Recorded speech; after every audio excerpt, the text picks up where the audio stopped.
Hello, my name is Ms Tonya, and I'm here for Recyclart Week doing a printmaking project. You might have met me before. This is my 4th year of doing classes at Ohio Craft Museum, and I typically show up during Recyclart Week because recycling art is my favorite. So today we are going to be talking about a printmaking project. And you know what printmaking means. So if you've ever used a stamp, an ink and stamp, that's printmaking. If you've ever put marker on your thumb and printed that, that's printmaking. If you've ever made a thumbprint fish or a thumbprint kitty, that's some printmaking art. But today, I'm going to show you how to make a printing plate that we're going to color, and then we're going to take prints from, and we can make as many as we want. So that is the thing about printmaking, is you can do something more than one time. So you might be thinking about, what kind of design would you want to do more than one time? What would be good for that? But let me show you the end result. My daughter Emma, who happens to be the filmer right now, there's Emma. She made a sample art for you. So this is the printing plate, and I'm sure you can see that this is a rainbow with clouds. And then she colored this. You can't tell. I'm going to show you how that works. And then she made a print from it. And then she wiped it clean and colored a different way and made another print from it. And then she could make as many prints as she wants, and she can kind of change the colors too. So you don't have to do a rainbow. You can do whatever you want. I did another thing. I'll show you that in a minute. But what you need for this is, these are your supplies. You'll need some cardboard. So this is the recycled part. Cereal boxes are good. You want to use cereal boxes because it's stiff and it's a little bit thick, but you can still cut it. It's not so difficult as maybe like a cardboard big shipping box. So we're going to start with that. We also will need a pencil and eraser to do our drawings, and then scissors, cut out. We're going to use foil and glue and markers. And it's important that you have markers that are water soluble. So not permanent markers, not Sharpies, but maybe Crayolas or something like that. And then of course you'll need paper. So I'm going to start by showing how you take boxes apart. There, that was pretty easy. And oh, look at all the fun stuff in here. Activities. I like this size cardboard because if it's too big, it's kind of takes a really long time to color. So I'm going to start with, this is the size I want, and cutting out this shape. I already measured those, and they're about 4 by 6.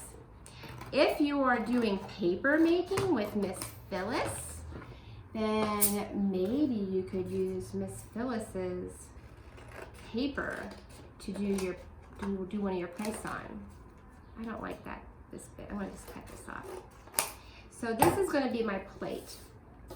Now, I've already drawn on a piece of cardboard the design, and I want you to notice something about this design. It's a rainbow, but notice how I did not put the lines right next to each other, meaning this is going to be a color, this is going to be a color, this is going to be a color, this is going to be a color, this is going to be a color, but there's space between them. And that's important. You want a smidge of space between shapes that are right next to each other. And we didn't, but you can put shapes on top too. So you're going to draw the design on one, and then you'll need another one to glue it on top of. And you'll cut out your shapes. Now this will take a really long time, so I'm not going to do all of this on camera. I will tell you this, though, that since cardboard is kind of hard to cut out, you'll want to do simple shapes. What? For example, let me show you a design that I did. So I wanted to do something over and over again, and I noticed that I have a lot of friends that are graduating from high school and college. So I wanted to do a congratulations. Can you see this? Congratulations. But it turns out this was really big. But I didn't want to do the insides of the letters, like see the O here? See the O? I don't want to cut that out. That's really, really hard. So I just left it solid.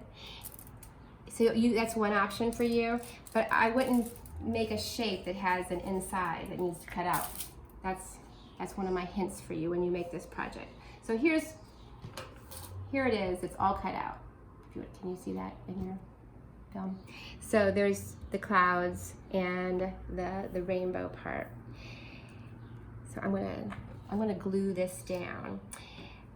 I would recommend using Elmer's glue, or a white glue. I didn't have a white glue, so what I am using is I found some wood glue in my house, and that works just fine. So I am going to put a little bit of glue on. I like to use paper or the cardboard scraps to kind of spread the glue around, so that way you get a thin layer and it doesn't splooge around. It doesn't come out the sides. I should kind of put this down first to get the layout of it first. Make sure I'm putting my clouds in the right spot here. So I think actually that needs to come there. There it goes. All right. So I'm going to glue all these pieces down.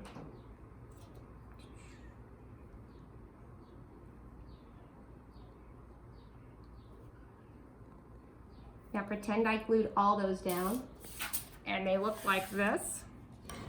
Ta-da! Then I'm going to wrap it in foil. So lay that around. I'm putting the foil on the one side, and I'm going to bring it. Your foil needs to be big enough that it can go all the way around, and then wrap around the other side. Kind of pull it tight. Be careful, foil can rip, and you can poke it with your nails. So just be kind of careful that you get it wrapped all the way so it's not loose on the edges. There. So it's nice and tight wrapped around there.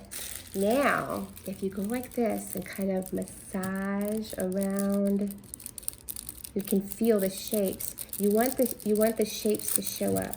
So I'm gently, and I'm careful. If I'm too rough, then it could tear the foil. So I'd be really careful, but I can see all the shapes coming out now.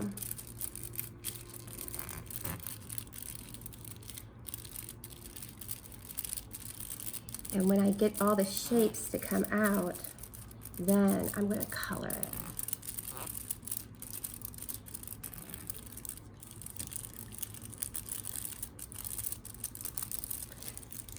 Okay, can you see that? All right, so I'm going to use markers. I have this set of markers that is not typical colors, so it's not going to be the red. It's missing orange, yellow, green, blue, purple that it normally is. I'm going to start with this red-ish, and I'm just going to color my shape. Sometimes I notice that if I get outside my lines, I might need to, I use a Q-tip sometimes. I don't wipe it off a bit. You can do that or you can, I have a little damp towel that sometimes I go like this and wipe it off a bit if I don't like what it did. Like just there, I just made a really big swipe. That'll be fun. And I like to go over it a couple times because sometimes the marker seems to pool and lift up from areas. Okay, so I don't have orange. I guess Emma went straight to yellow. I think that's the best choice, Emma. Okay. Do it yellow next. And it's okay to have a little space between.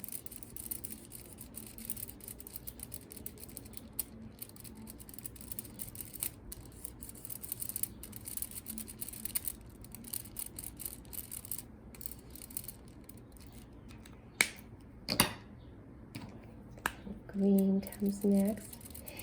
When you do rainbows, they make the most sense when you follow that whole kind of that Roy G. Biv thing. Red, orange, yellow, green, blue, purple, yeah, indigo, violet. But that indigo violet thing's kind of tricky. If you just go straight to purple, that works too, after blue. But they look best if you have them in that order. Which blue do you think? This one or that one? This one? Okay.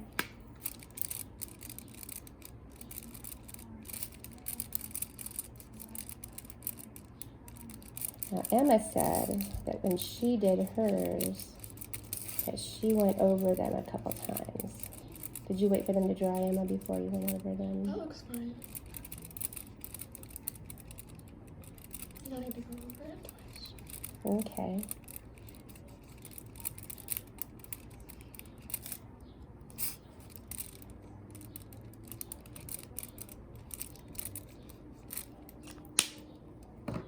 This purple, this one. This one? This one. That one? Okay.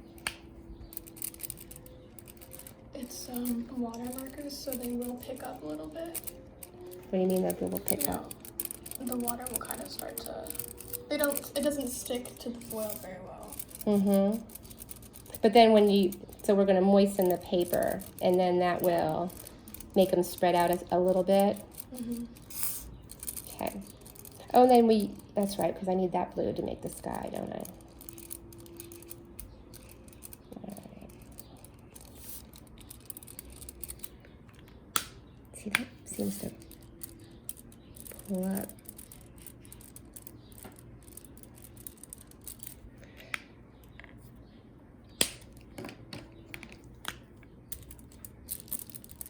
Now I'm going to put the sky in. And here, be careful going around with your marker too, because you can poke a hole with your marker also if you're not super gentle.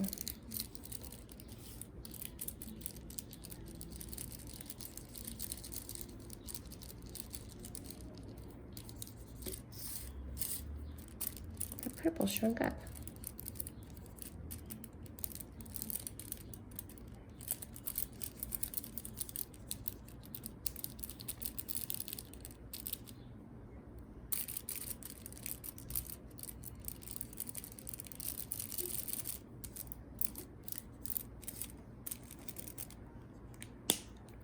I'm going to hit that purple again. Seems too shrunk.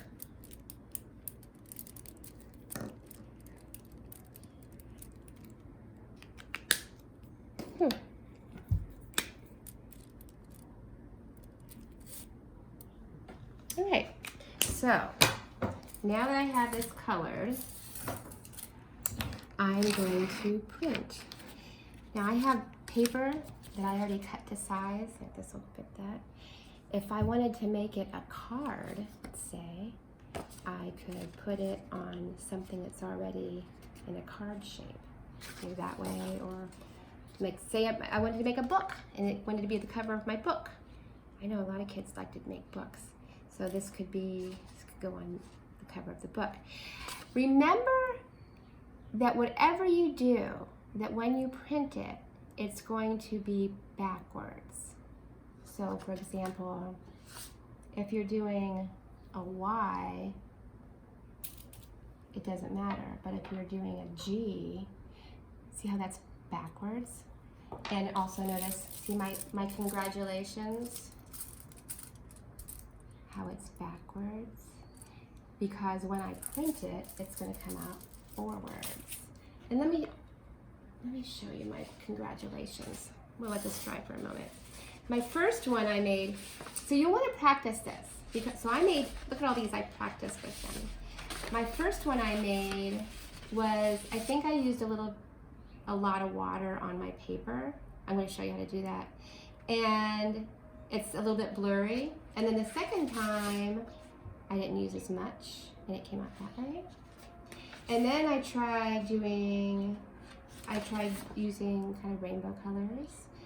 And that time I must have used a lot of water. And then the next time I used rainbows the other way. And then Emma said, oh, you should do the background. And so I drew straight on the foil. I made a butterfly and flowers and a border. I could draw right on that foil. I didn't even have to have shapes on it, but I used the word as my main shape, and then I did a background. So that was fun. So this is how we do the next part. I'm gonna take this paper, and I have a sponge with some water in it. And this is the part where you kind of have to practice and experiment with, because it needs to be damp, but not too damp. So you'll need to practice that. You'll need to make a few prints for that. And if you're using Miss Phyllis's paper that you made, don't use that the first time, and her paper might behave differently than if you're using copy paper, or this is kind of like drawing paper. And then when you're doing this process, you want to make sure your fingers are clean so you don't get anything on your paper. And then you kind of have to really pay attention when you put it down. And you have to put it down and make that decision. Put it down, and then we're going to massage the back of this. Oh, you don't want it smudged like that. You want to hold it down. That's kind of the tricky part. You got to hold it down and rub the back. And if it moves, you might smudge your image. So I'm going to spend a lot of time trying to get this printed just right. So that I'm going to find every line, and I'm going to go over every line, because I want to make sure that color transfers. And then I'm going to do the background too.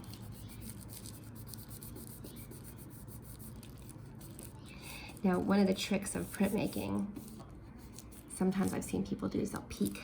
They'll say, what's this look like? And if they don't like it, they could sometimes put a little bit of ink down, but if somebody holds it for you.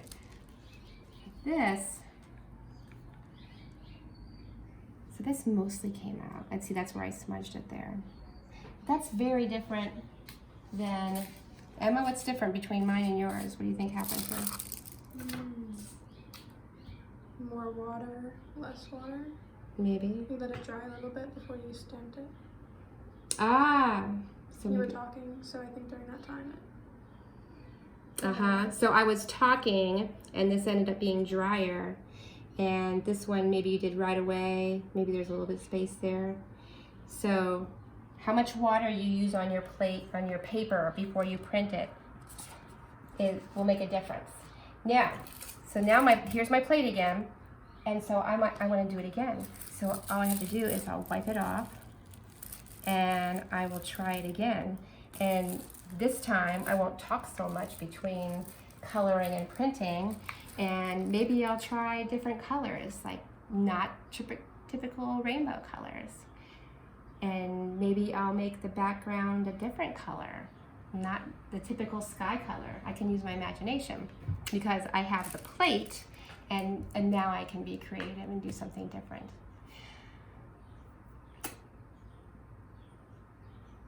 I think I covered everything. So now, for you to think about, what would you want to make more than one of?